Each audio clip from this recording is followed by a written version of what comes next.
আমাদের স্মরণে রাখতে হবে যে আমাদের তরুণ ছাত্র জনতা তাদের বুকের রক্ত দিয়ে অসামান্য সাহসিকতার পরিচয় দিয়ে এই ফ্যাসিবাদকে নির্মূল করেছে বাংলাদেশ থেকে, এবং ভারতীয় হেজেমনির বিরুদ্ধে তারা যুদ্ধে জয়লাভ করেছে, প্রাথমিক যুদ্ধে জয়লাভ করেছে। কারণ ভারতীয় হেজেমনির বিরুদ্ধে যুদ্ধ চলমান আছে।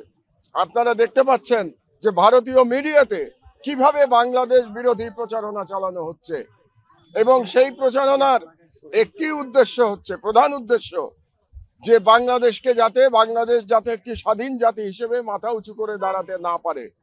তারা বাংলাদেশকে ভারতের একটি আশ্রিত রাজ্য হিসেবে দেখতে অভ্যস্ত মানসিকতার দিক দিয়ে।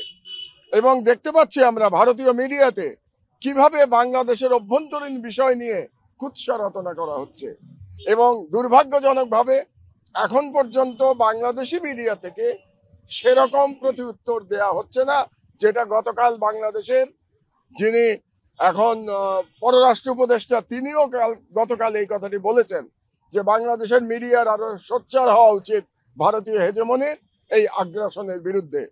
আপনাদেরকে স্মরণ করিয়ে দিতে চাই যে আমার দেশ প্রথম থেকে 2008 সালে যখন আমি আমার দেশের দায়িত্ব গ্রহণ করেছি, তখন থেকেই ভারতীয় হেজেমনি এবং হাসিনার ফ্যাসিবাদের বিরুদ্ধে মাথা উঁচু করে লড়াই করে গেছে।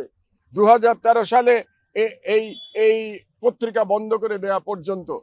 আজকে আল্লাহর রহমতে এবং মহান শহীদদের আত্মত্যাগের মধ্য দিয়ে আজকে নবযাত্রার সূচনা হয়েছে, এবং তার সাথে আমার দেশেরও নবযাত্রার সূচনা হয়েছে, এবং এর কারণে আমি তাদের প্রতি সশ্রদ্ধ সালাম জানাই।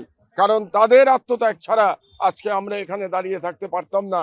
আমার সহকর্মীদের নিয়ে আমরা এখানে এমন একটা কর্মসূচি আজকে পালন করতে পারতাম না যদি শহীদরা রক্ত না দিতেন।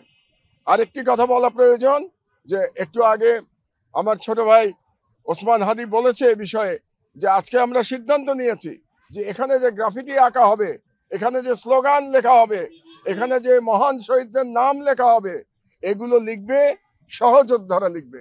কারণ এর থেকে বড় সম্মান প্রদর্শন আর হতে পারে না যে সহযোদ্ধারা তাদের শহীদ সহযোদ্ধাদের নাম লিখছে। এটাই হচ্ছে সবচেয়ে বড় সম্মান। এটা যদি আমরা কোনো প্রফেশনাল পেইন্টারকে দিয়ে করাতাম তাহলে সেখানে এই মহৎ ব্যাপারটা থাকতো না, সেটা অনেকটা আনুষ্ঠানিক হয়ে যেত। কারণ এখানে যারা লিখবেন তারা নিজের হৃদয়ের সবটুকু মমতা, সবটুকু ভালোবাসা, সবটুকু শ্রদ্ধা দিয়ে তারা শহীদদের নাম লিখবেন। এবং আজকে আমি বলতে চাই, যতদিন আমার দেশ আমার পরিচালনায় প্রকাশিত হতে থাকবে, ততদিন আমার দেশ জুলাই বিপ্লবকে ধারণ করবে, এবং হাসিনার ফ্যাসিবাদের বিরুদ্ধে লড়াই করে যাবে, এবং ভারতীয় আধিপত্যবাদের বিরুদ্ধে লড়াই করে যাবে।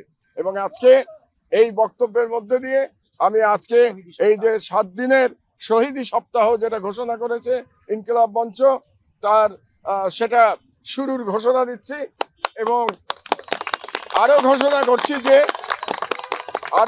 করছি যে আমার দেশের এই দেয়াল, যতদিন আমার দেশ চলবে ততদিন এই দেয়াল শহীদি দেয়াল হিসেবেই এখানে এইভাবেই থাকবে, এবং এখানে ইনশাআল্লাহ, এবং সেখানে এই দেয়াল শহীদদের স্মৃতি বহন করে যাবে। এবং যারাই চালাক না কেন, আমার দেশ পত্রিকা, আমাকেও তো একসময় সরে যেতে হবে, প্রকৃতির নিয়মেই সরে যেতে হবে, তারা যেন এই শহীদের এই আত্মদানকে তারা যেন ভবিষ্যৎ প্রজন্ম যেন কোনোদিন ভুলে না যায়।